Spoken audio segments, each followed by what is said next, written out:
तुम्ही पण प्राणीप्रेमी आहात का? अहो मग एखादं भुवू पाळा, एखादी मनीमाऊ पाळा. का तुमच्या कष्टाचा पैसा त्या मार्केट मधल्या बुल आणि बेअरच्या कष्टात घालताय? अहो त्याला समतासोबत वाढवा ना. समता पतसंस्था, टेन्शन नाही, रिटर्न्स निवडा.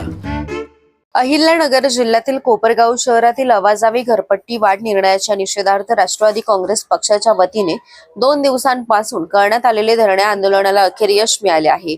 नगर परिषद प्रशासनाने येणाऱ्या सर्वसाधारण सभेपर्यंत वाढीव घरपट्टी वाटप प्रक्रिया स्थगित करण्याचा निर्णय घेतल्याने आंदोलन स्थगित करण्यात आले आहे. नागरिकांवर अन्यायकारक आर्थिक भार टाकणारी घरपट्टी वाढ मागे घ्यावी अशी मागणी आंदोलनकर्त्यांनी केली होती. या पार्श्वभूमीवर प्रशासनाने सर्वसाधारण सभेत घरपट्टी वाढीच्या प्रस्तावावर निर्णय होईपर्यंत वाढीव घरपट्टीची बिले वितरित केली जाणार नसल्याचे स्पष्ट केले.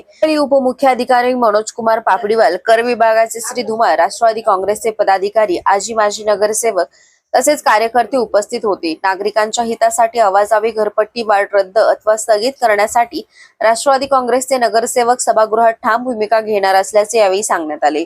प्रशासनाने वाढीव घरपट्टी वाटप प्रक्रिया स्थगित करण्याचा निर्णय जाहीर केल्यानंतर आंदोलनकर्त्यांमध्ये आनंदाचे वातावरण निर्माण झाले. आंदोलनाला यश आल्याने राष्ट्रवादी काँग्रेस पक्षाच्या वतीने फटाके फोडून जल्लोष करण्यात आला. या निर्णयामुळे कोपरगाव शहरातील नागरिकांना मोठा दिलासा मिळाला असून घरपट्टी वाढीच्या प्रश्नावर आता सर्वसाधारण सभेतील निर्णयाकडे सर्वांचे लक्ष लागले आहे. कोपरगाव एक्सप्रेस न्यूज साठी सुनील ससाने, कोपरगाव. आम्ही कोपरगाव शहराच्या नागरिकांसाठी मान्य कोपरगाव तालुक्याचे लोकप्रिय आमदार आशुतोष दादा काळे यांच्या नेतृत्वाखाली आम्ही आज हा दुसरा दिवस होता आमच्या आंदोलनाचा. त्या ठिकाणी आता पापडीवाल साहेब नगरपालिकेचा स्टाफ या ठिकाणी आम्हाला भेटण्यासाठी आला आणि आम्हाला त्यांनी त्या ठिकाणी एक पत्र दिलं आणि त्यांनी या ठिकाणी ते कबूल केलं का ज्या नोटिसा आता ते वाटताय त्या नोटिसा त्यांनी आजपासून त्या ठिकाणी त्या स्थगित करणार आहे. आणि जो जनरल बोर्डचा विषय, जनरल बोर्ड मध्ये हा विषय आहे, जनरल बोर्ड मध्ये जो विषय जे ठरल त्यानुसार त्या पुढे ती कारवाई करण्यात येईल.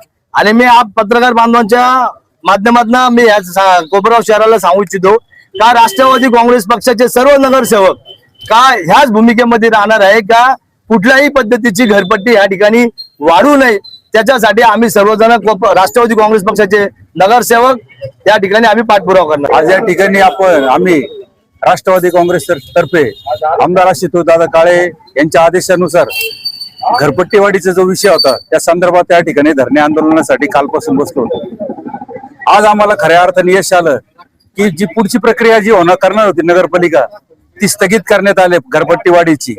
आणि दुसरा एक विषय होता की ढाप्यांचा जो विषय होता, 750 ढापे कोपरगाव शहरामध्ये लागले त्याविषयी जे काही संबंधित जे काही नगरपालिकेकडे अहवाल आहे तो आम्ही मागितला आहे, तो ते आणून देत आहे.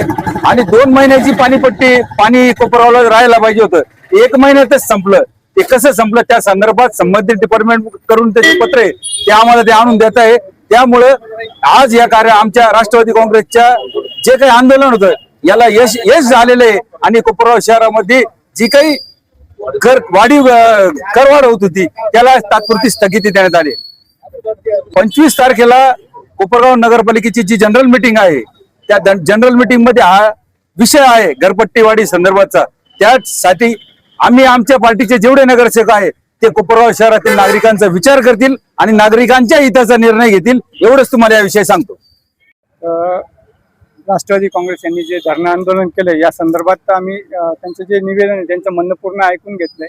त्यानुसार घरपट्टी वाढीचा विषय हा जनरल बोर्डमध्ये घेतलेला आहे.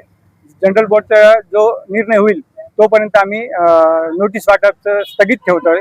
25 तारखेला जो निर्णय होईल त्याच्यानंतर ते वाटप सुरू होईल. त्याची जो निर्णय होईल त्याच्यानुसार कारवाई करण्यात येईल. ढाप्यांच्या संदर्भात देखील माहिती मागितली ती जी आहे आम्ही प्रत्यक्ष जो HOD आहेत आमचे विभाग प्रमुख त्यांच्याकडनं अहवाल घेऊन त्यांना त्याची माहिती लवकरात लवकर उपलब्ध करून देऊ.